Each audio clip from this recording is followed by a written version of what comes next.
Assalamu alaikum, my dear students. Today is the online lesson number 3.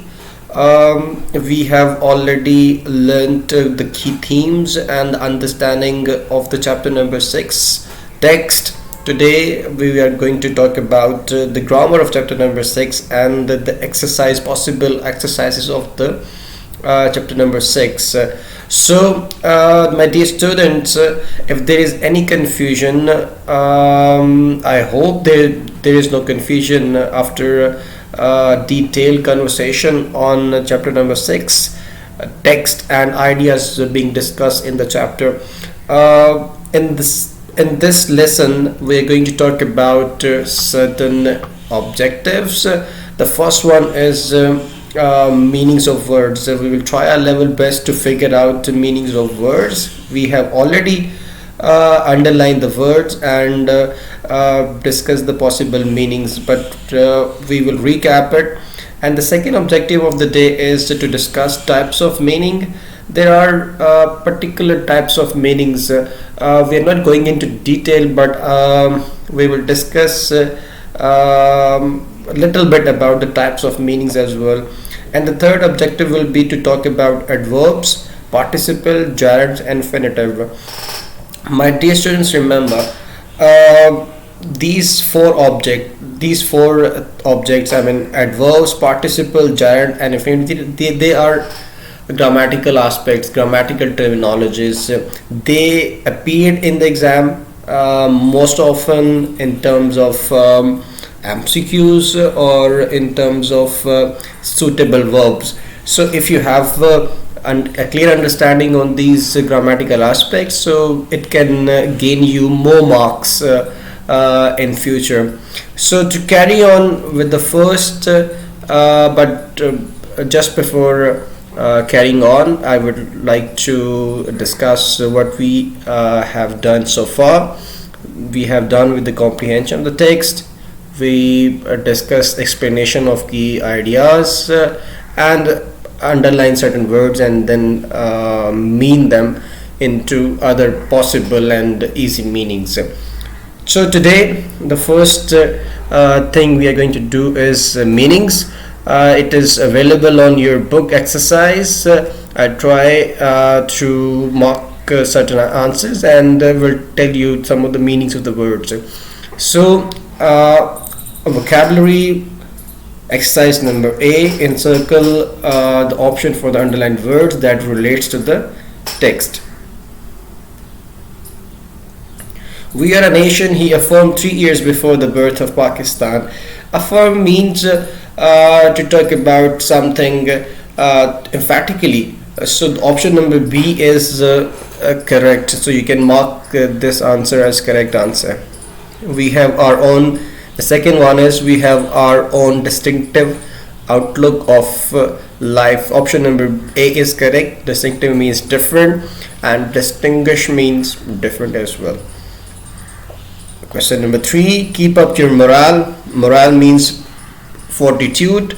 Morale means character, personality as well. So option B is quite correct for this question. Do not be afraid of death. Afraid means scared, as you all know. We should face. Face means over here. It means as option number B. Now we are moving forward to exercise number B. Consult a thesaurus and find the synonym of the following words.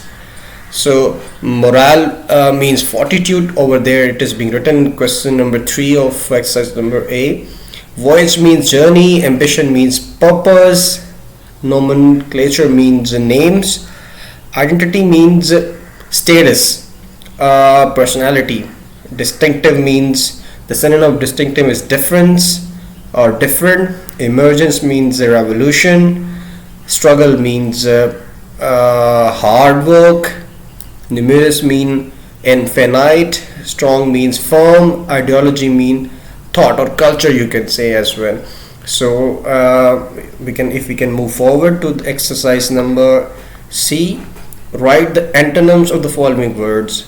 Confidence means someone is confident enough, and the antonym of this word would be shyness. Honor antonym would be dishonor, and the antonym of the believe would be disbelief. Separate means combined, together. uh, its antonym is combined. Unity, its antonym is divide, and antonym of political is non-political. You can add a prefix with the word political, that is non, and then it becomes non-political and it becomes antonym as well. So there are some idioms. Idiom means when you have words which have different meanings, but the intended meanings are different. So the first word is bits and pieces.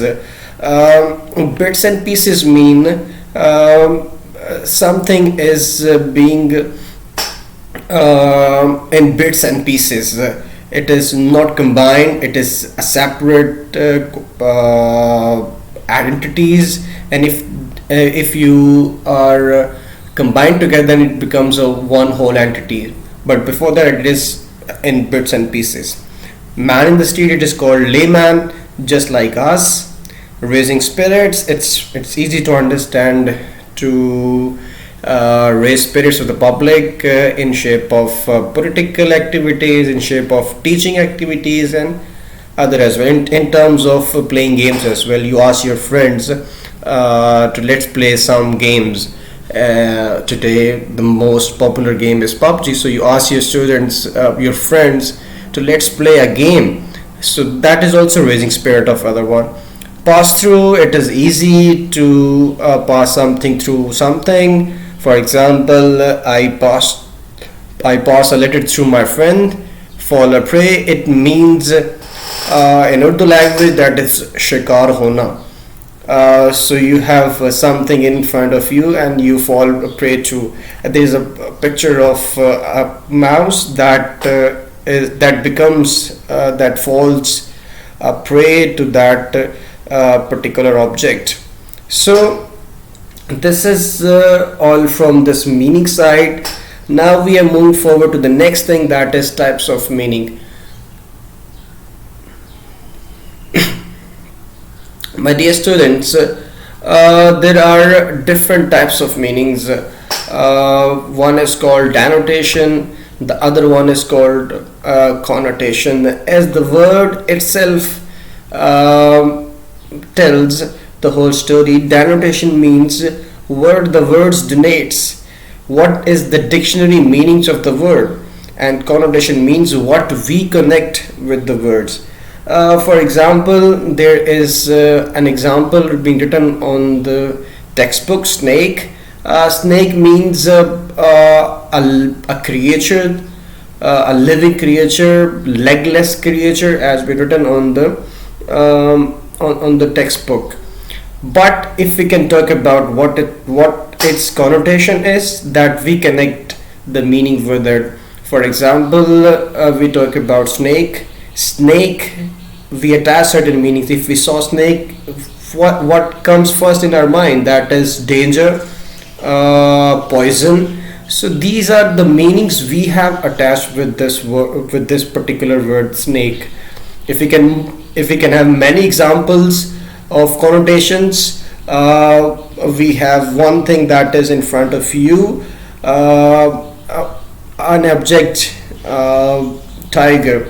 So it's a different connotations. Tiger may have a positive connotation, that is courage, bravery, but it may have negative connotation as well. For example, danger, risk as well, and death as well even.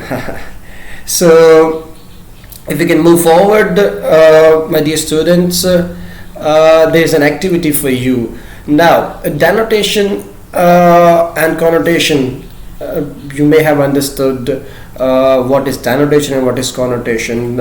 Denotation means the dictionary meanings, and connotation what we actually connect with the word. So there is a object in front of you. I would ask you to think about it, and for 15 or 20 seconds, and think about its dictionary meanings and what you connect uh, with this object.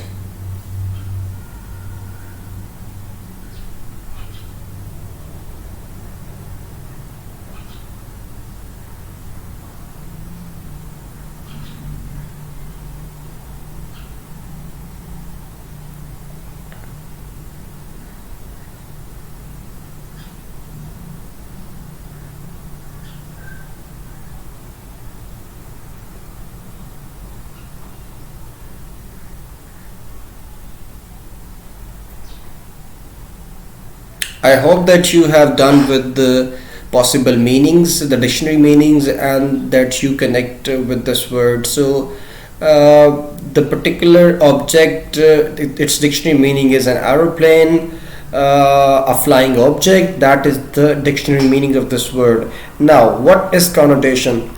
Connotation differs from situation to situation. So, as a Pakistani, what comes to our mind? Many of our students, many of us could think about certain events happen in Pakistan or around them. So, I hope you may differ, but what comes to my mind when I see this object, that is Pakistan Army, Pakistan Air Force. And the event that comes to my mind, that is Abhinandan event, when we caught the pilot of Indian Air Force on 27th Feb 2019, and we returned it to Indian government. So it was a big victory, and that I have connected with this particular object. I hope that you also have connected some of the connotations with this particular object. Your connotations could be different, could be positive, could be negative, it could be out of your experience, it could be something that happens around you. So we are moving forward to the second activity, that is all about denotation and the connotation. There are two object in front of you. One is cloud, the other one is rose. The students from senior school for boys have heard these examples from me, but the other students might not have listened to these examples before. So there is an object in front of you, that is a cloud. So I ask you to think about this object and figure out its denotative dictionary meanings and what you connect with this particular object. I give you 15 seconds.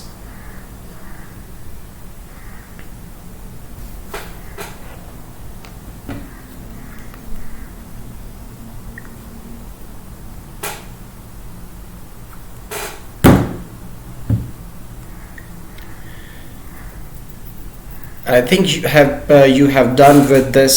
So the cloud means a mixture of gases become a cloudy shape. So it means gases. I don't know exactly what clouds are being made of, but according to me, its dictionary meaning is a flying object plus mixture of gases. So this is the denotation, this is the dictionary meanings I have of this particular object. Now, what is the connotation of this particular object? It depends upon the situation. For example, if I woke up and there is 7:30 or 7:20 a.m. In the morning, and there is a thunder, there is a burst of heavy shower, and I have to have a holiday and absent from the school. Now, what this brings to me, that rains have a positive impact on me as a kid, and for that I have a positive connotation for that. And if I have a negative experience, for example, I have had slaps from my mother and I'm crying in my room, and there is a sudden burst of rain. I have a negative connotation of rain. I will tell to my friends, look, the sky. The sky and the clouds are crying with me along with my difficult time. So, according to the situation, your connotation differs. This is the first example of situational connotations. If you can move forward, there is another example of rose. It has also different meanings according to the situation. I will let you to think for 15 seconds what is the positive connotation and what is the possible dictionary meanings of flowers.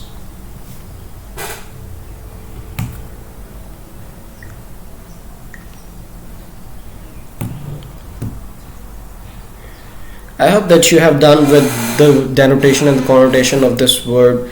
Obviously, this is a rose, this is a flower. So, in dictionary, you will find a flower, the meaning of this particular rose, and connotations can be different according to the situation. If the flowers are in the hand of your beloved, for example, it is in the hand of your mother, your brother, your sister, it means positive. This represent happiness. This is a positive connotation. But the same rose, if you can put on the grave of someone, it has a negative meaning. You will say, emotional words. Look at the flowers and look at the grave. You have emotional feelings. So, according to the situation, if it is in the hands of your beloved, it has a positive and happy meanings. And if it is on the grave of someone, of your beloved even, so it means something negative, that is sadness. Moving forward, my dear students, denotation can remain indifferent. It cannot be changed, but connotations according to the culture can be changed. So according to this denotation, if we can look up to the dictionary, what do we mean by this object? It's a cow. We can say it's an animal of 4 legs. We have different meanings for if we talk about in terms of connotations. There is a two culture. I'm going to give an example of two culture. One is Pakistan, the other one is India. In Pakistan, it has a different connotation. In India, it has totally and utterly different connotation. In Pakistan, it represents meat. It represents milk. It represents animal, even wild animal. But in India, it is called. It is called and it is being praised by the public, by the Hindu people. So if we can look at the possible meaning in Pakistan, it has positive connotations. Even not positive, we can not differentiate between positive and negative over here. Food and milk is the connotation in Pakistan, and holy cow, they praise the goddess. The cow is goddess for the Hindus, so it has a different connotation in India. So I hope now the things have been clear to you about denotation and connotation. Denotation is the dictionary meanings, and connotation is the meaning that I, you, and we attach with the words. It can be different according to situation, according to culture, according to experience. It can be positive, it can be negative. So this is it from denotation and connotation. We are moving forward to the next thing, that is grammar. That is very important for you, for your exam preparation, for your board examination. First of all, we are going to talk about adverbs. My dear students, adverbs. What are adverbs? What comes to your mind when you listen to the word adverbs. Adverbs, there are two parts of this word, add and verbs. So verbs mean action and add means additional element, you can say that. So how can you understand adverbs? How can you remember for the long time that what are adverbs? So verbs and adverbs. Adverbs are the words which gives additional information to the verbs, which manipulate, you can say, the verbs, which modifies the meaning of the verb. So this is adverb. This is the purpose of adverbs. So there are different types of verbs. You may have heard in your class 7, your 6th class, your 8th class, and many a times there are multiple types of adverbs. But for you, I am going to explain it again. There are different types of verb, but actually adverb, the purpose of adverbs are multiple. The first one is there is an action. For example, a player is bowling. I mean, there's a cricket player who is a bowler who is going to bowl. So this is an action, bowling. So this is an action. So adverb will tell us multiple things. The first one is when this action is going to take place. The second one is to what extent, how much, and the next one is where, and the next one is in what manner, how. So these are the four main purpose of adverbs. The first one is when, the second one is how much, the third one is where, and the fourth one is in what manner. It means how. So if we can talk about the bowler of the match, of some team, so when he is going to bowl, how many overs he is going to bowl, where he is going to bowl, how is going to bowl. So these are some of the main purposes of adverbs: when, where, how, and how much. So these are the purposes of adverbs. We can name them. If we can talk about when, this is adverb of time. To what extent, that is adverb of frequency. Where, that is which could be named as adverb of place. In what manner or how, it could be named as adverb of manner. So there's an example on the book. She was singing beautifully. Beautifully means in what manner she is singing, so adverb of manner. At a concert, so where is she singing, so that is adverb of place. Last Sunday, what was the time, so that was adverb of time. So if we can say she was singing beautifully at a concert last Sunday most often, so that most often becomes your adverbs of frequency. So I hope that this particular grammatical concept is clear to you. Now I have an exercise for this. Now if we can have the exercise. Yes, there is. There are 9 sentences over here we have for adverbs. What I'm going to do is I will read this sentence and I'll tell you what is the possible type of adverb is it.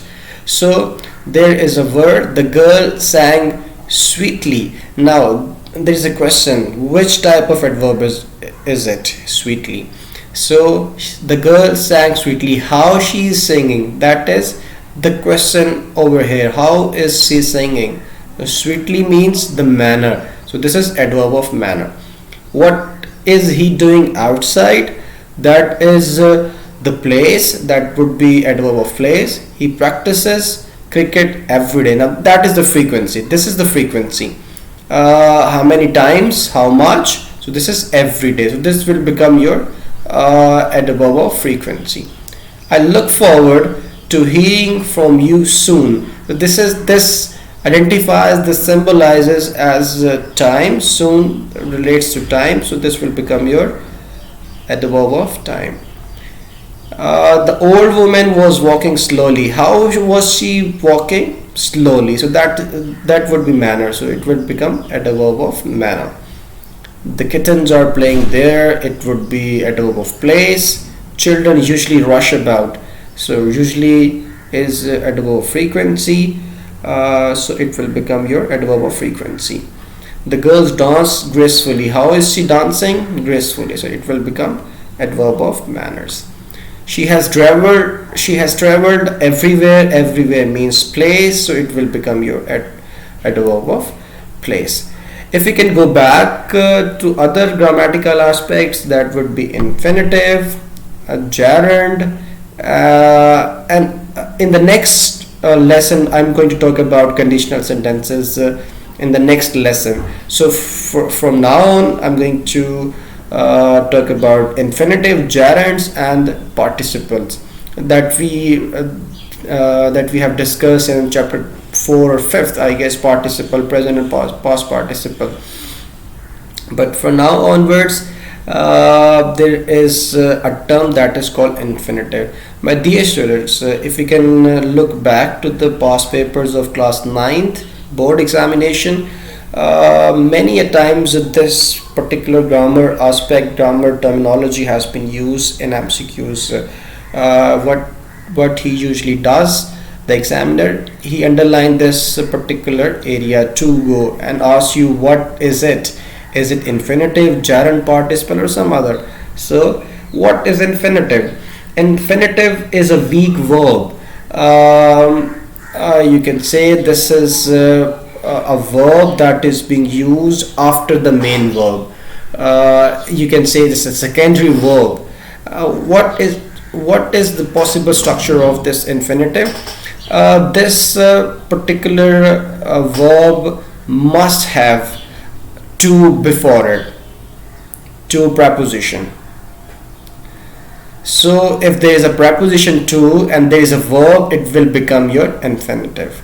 So you are free to go. So to go, there is a preposition to and a verb. So preposition plus verb, it will become your infinitive. And there is a one rule as well. It could be appeared in your suitable verbs question as well. What will the examiner do? You are free to dash to your masjid. So there is a rule. After to, there is a necessary rule that you have to use first form of the verb after to.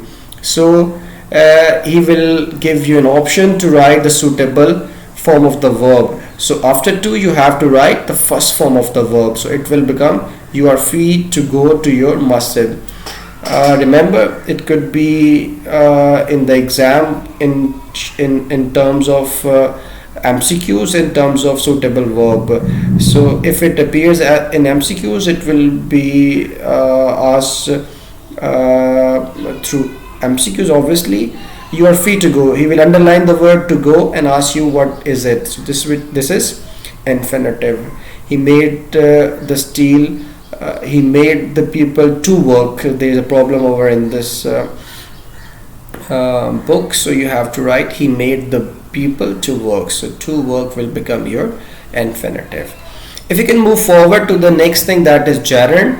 Gerund is an important term, and the students often finds it difficult because it symbolizes with the participle.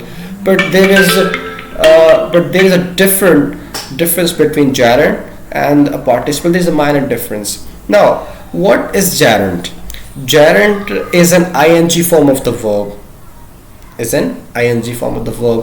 So it should be a verb, but how it becomes gerund? So when an ing form of the verb becomes a noun, functions as a noun, it is called gerund. For example, painting is a good fun. Now, painting is not a verb over here, it's a noun, it's a hobby, it's a way of doing something. So this is a noun. So painting, for example, you write I am painting.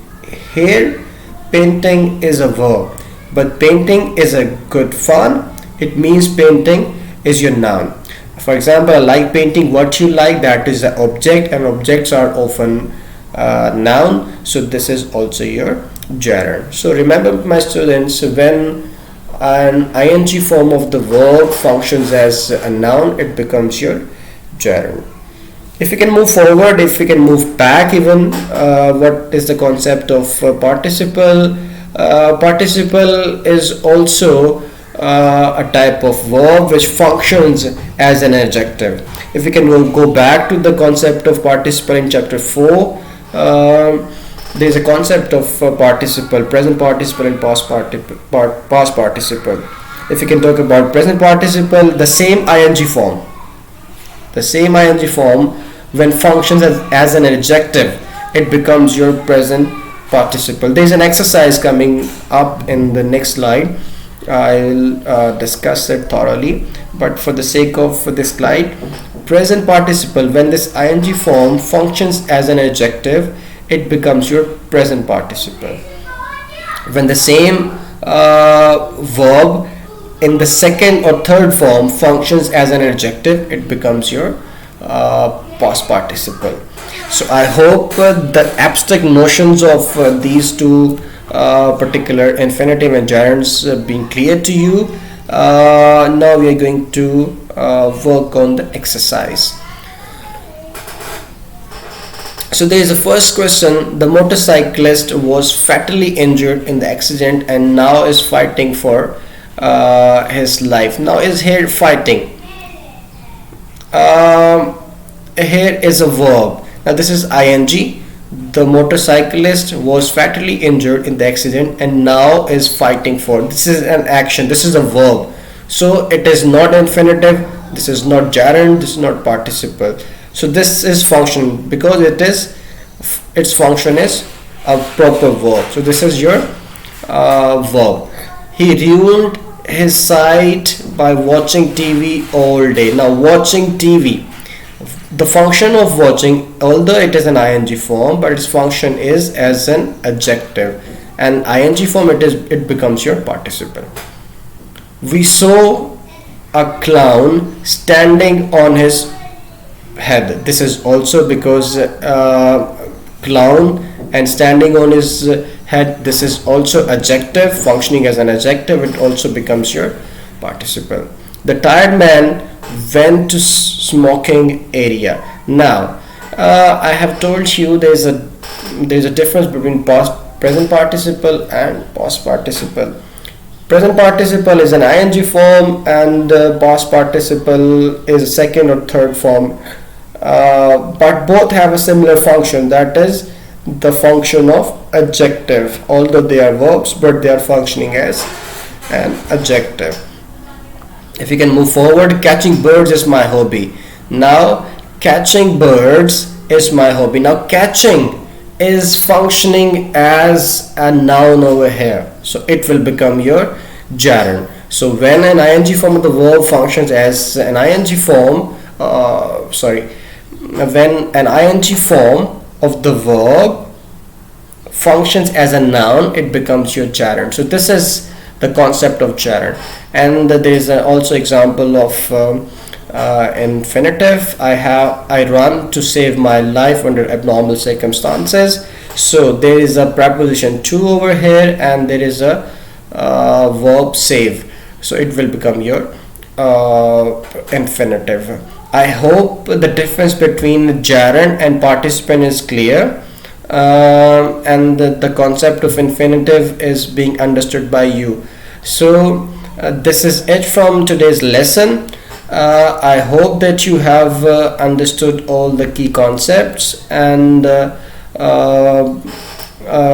working on these particular grammatical aspect because they will appear in the exam. The purpose of online teaching is to tell you the abstract notions of the ideas. What you need to do, my dear students, is to practice. Practice makes you perfect. If you practice these grammatical aspects, remember, this will help you greatly in your exams. So if you do not, I'm afraid you will forget them. you will forget them in near future, and there will be problems in near future. So I am asking you to listen to my instructions again and again, and my explanation of the particular grammatical aspects, and practice it at your home. Otherwise it will have no better benefits for you. It will disappear from your brain after the moment that you left these audio or your visual in front of you. So you have to practice at your home. You have exercises in your book, so you can handle it on the book as well. So this is it from today. If you have further questions, you want further discussion, you can email me at shahzadnabi09@gmail.com. I will try my level best to answer your all questions through this Gmail or any other source through e-learning process. Have a good day, my dear students.